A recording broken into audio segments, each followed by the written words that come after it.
ऐसे परमात्मा दयालु उस प्यारी आत्मा वीर सिंह बघेल के लिए भटक रहे थे। एक दिन उस वीर देव सिंह बघेल ने अपने बाग में, जो उसका रेजिडेंस भी उसी बाग में था, उसके दूसरे किनारे पर अलग से स्थान बना रखा था साधु संत फकीरों के रुकने का, और वहीं वो उनसे अनुष्ठान कराया करते थे, जैसे सत्संग करा लेते हैं। 10-20 भगत संत बुला कर सत्संग कराते थे, जैसे पहले बगैर ज्ञान के सभी ऐसे लकीर पीट रहे थे। ऐसे उसने सत्संग का जो समय निर्धारित कर रखा था, साधु संत आगे वह सत्संग कर रहे थे, श्रोता बैठे थे, क्योंकि राजा सत्संग करावता आम आदमी चला जाता है वहां पर, बहुत से श्रोता भी बैठे थे। और ये राजा लोग केवल एक फॉर्मेलिटी करते हैं, जैसे बुला लेंगे किसी ने, भाई हमारे पाठ कर दिए, और वो पाठ कर देगा, पंडित जी बैठ के एक अलग से कमरे में, राजा लोग सैर सपट्टे को घूमते रहते हैं, वो करें जाओ पाठ। ऐसे वो सत्संग करा रहे थे, वो सत्संग कर रहे थे, राजा अपने महल में विश्राम कर रहा था। अब परमात्मा कबीर जी पहुंचे वहां पर, एक सिंपल से वेश में, भगत के वेश में। तो वो संत कैसे हैं, लाल पीले कपड़े पहन रहे होते, माला मूला डाल रखी होती, तिलक विलक लगा रखे होते हैं, वो संत वेशभूषा मानी जाती थी। तो वो संत बैठे, अलग आसन दे रखा, जो सत्संग करने आ रहे थे, श्रोता अलग बैठे थे। परमात्मा उन श्रोताओं में बैठ गए, एक दास की तरह, श्रोता की तरह। उन्होंने सत्संग फरमाया, श्री विष्णु जी की महिमा गाई, श्री कृष्ण जी की, श्री राम की। ये सर्वेश्वर हैं, ये नारायण हैं, शेष नाग पर शयन करते हैं, सारी सृष्टि के रचनहार हैं, ये अजरो अमर हैं, अविनाशी हैं। ऐसा सत्संग कर रहे थे, सब सुन रहे थे, सब बड़े मस्ती में थे। परमात्मा ने प्रेरणा करी एक संत को, उन्हीं में बैठे थे जो वो नकली, उसने कबीर साहब को देख रखा था कहीं सत्संग करते हुए। तो संत ने कहा परमात्मा से कि भक्त आप भी तो सत्संग फरमाते हो, कृपा आप भी सुनाओ कुछ। कबीर साहब ने कहा कि आप जी ने सारा कुछ तो सुना दिया, अब सूर्य को दीपक क्या दिखाऊं मैं, आपने सारा कुछ ही ज्ञान बता दिया। फिर भी सब कहने लगे नहीं नहीं कुछ तो सुनाओ, जब आप सुनाते हो सुनाओ, प्रसाद दो ये कर। परमात्मा बोले मैं जो सुनाऊंगा वो तुम सहन नहीं कर सकते, तुम बिदक जाओगे।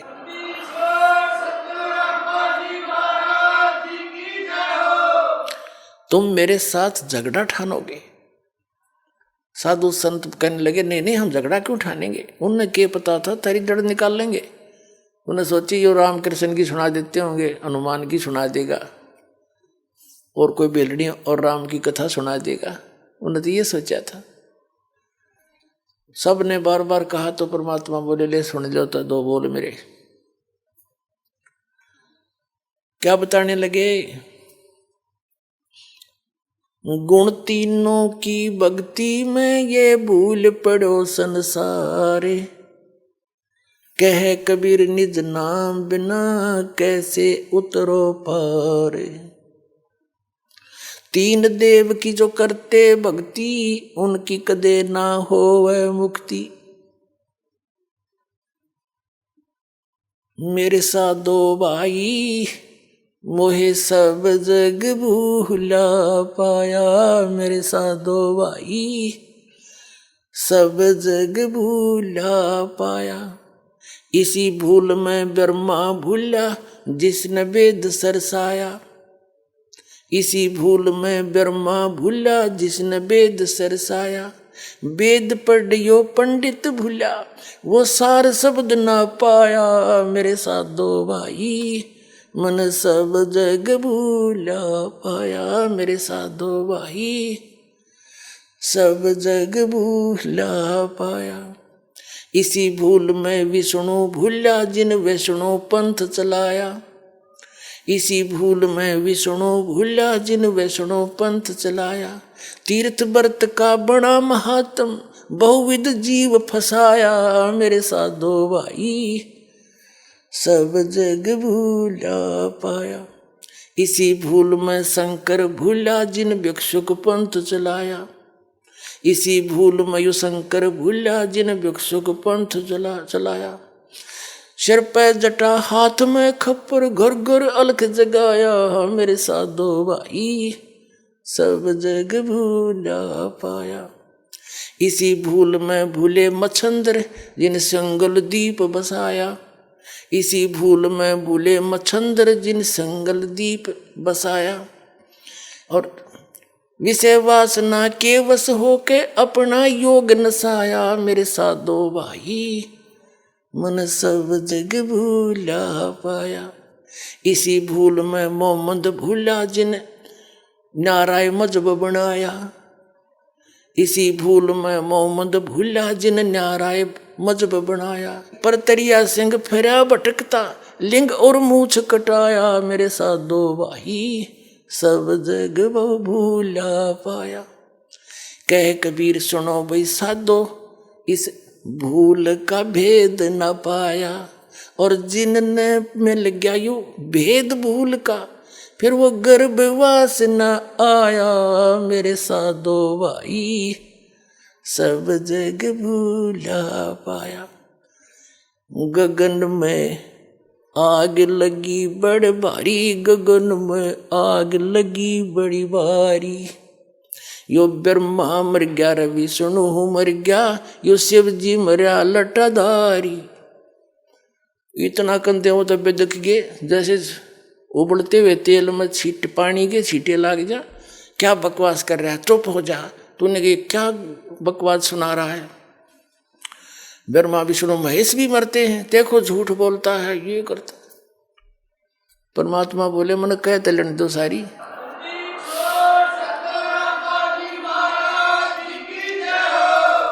इसके ऊपर काफी वाद विवाद चल पड़ा।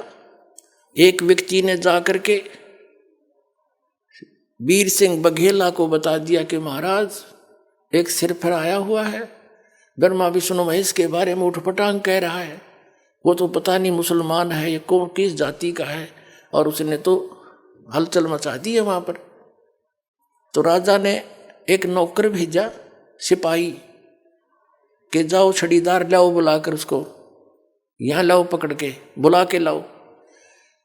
वीरदेव सिंह बघेल इतना अवश्य महसूस करता था कि संत को से बदतमीजी नहीं करनी चाहिए। उसने कहा कि जाओ उसको बुला के लाओ। अब उसके साथ संत कोई गया था वो निंदा करने, उसके साथ एक छड़ीदार यानी सिपाही भेज दिया। और उसने जाके कहा कि चलो मिस्टर आपको राजा बुला रहा है। परमात्मा ने कहा भाई मेरा और राजा का के रिश्तेदारी है, मैं तो सत्संग सुनने आया था, इन कहा दो बात सुना दे, मैंने सुना दी, इन पर उठी नहीं। राजा को आवश्यकता हो ना यहाँ आ जाएगा, मुझे राजा की जरूरत नहीं। छड़ीदार वो सिपाही भी वापस आ गया, दो चार और निंदा चुगली करीब करने लगे, जो तेनों कह राजा को जरूरत होती यहाँ जाए। अब राजा चला गुस्से में होकर कि ऐसा किसका दिमाग घूम गया, कौन ऐसी बकवास कर रहा है। अब इन जनसाधारण का के भी राजा के चाहे कुछ भी हो, चाहे पृथ्वी का पूरा राजा हो, अध्यात्म के सामने इनके सब के छक्के छूट जाते हैं। कोई वस्तुएं नहीं है ये तो मालिक के सामने। अब जब राजा आ रहा था गुस्से में, वीर सिंह बघेल, परमात्मा ने एक लीला करी, वहां बैठे थे, उसी से जमीन से 1.25 हाथ ऊपर यानी इतने ऊंचे ऐसे उठ गए।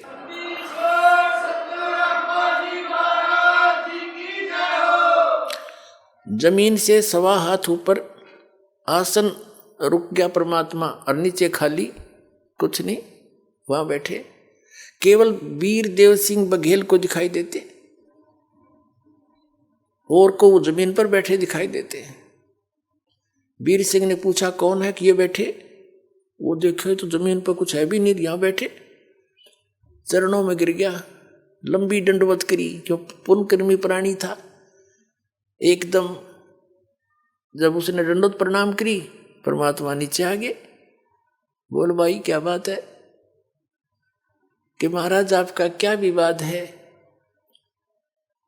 उन परमात्मा ने बताया कि इन्होंने मुझे आग्रह किया कि कुछ सत्संग सुना दो। मैंने इनको मना किया था कि मेरे वचन तुमसे सहन नहीं होंगे और तुम ठीक सुना रहे हो, सुनाते रहो। इन्होंने ज़्यादा कहा तो मैंने अपना जो ज्ञान सुना दिया, वो इनके गले नहीं उतरा। क्या क्या बताया कि ब्रह्मा विष्णु महेश की ये भक्ति बताते हैं, और वेदों और गीता में लिखा है कि तीनों गुण की जो भक्ति करते हैं वो राक्षस स्वभाव को धारण किए हुए मनुष्यों में नीच दूषित कर्म करने वाले मूर्ख, ये उल्टी पट्टी पढ़ा रहे तुम्हारे। सर नमस्कार। नमस्कार सर। सर क्या नाम है आपका? मेरा नाम रघुनाथ शाह। सर कहाँ से आए हो? मैं नेपाल का जनकपुर से आया हूँ। जनकपुर एक बहुत बड़ी धार्मिक स्थल है, सीता माता को वहाँ बहुत बड़ा मंदिर भी है, उससे भी फेमस है वो जगह।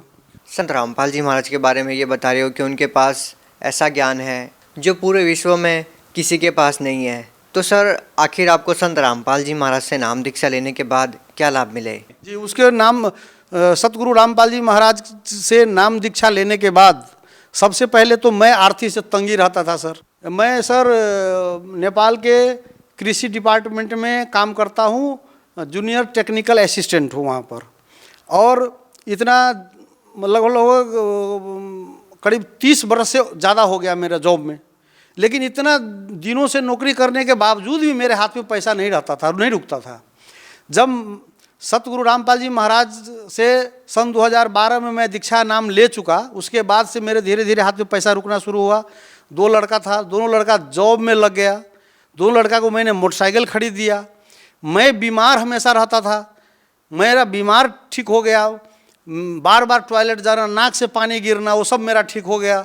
तो इससे बड़ा मेरे लिए क्या चाहे कि सतमार्ग मिल जाए, स्वास्थ्य लाभ हो जाए, लड़का लड़की सब जॉब में लग जाए और मेरा आर्थिक स्थिति मजबूत हो जाए। ये तो मेरे लिए सबसे बड़ी गरीब और खुशी की बात है। और तो अन्य छोटे मोटे कई लाभ, जैसे मैं बस से मेरा एक्सीडेंट हुआ था पहाड़ में। बस गिर गई 6-7 फीट नीचे खाई में, बस लटक गई बांस पर। तो 24 आदमी वहाँ स्पॉट पर डेथ हो गया और मैं सकुशल बच गया। उसी मालिक के कृपा से, रामपाल जी महाराज की कृपा से। अगर मैं नाम दीक्षा नहीं लिया हुआ रहता तो मेरे साथ भी वही हो सकता था जो 24 आदमियों के साथ हुआ। जी धन्यवाद। सत साहिब।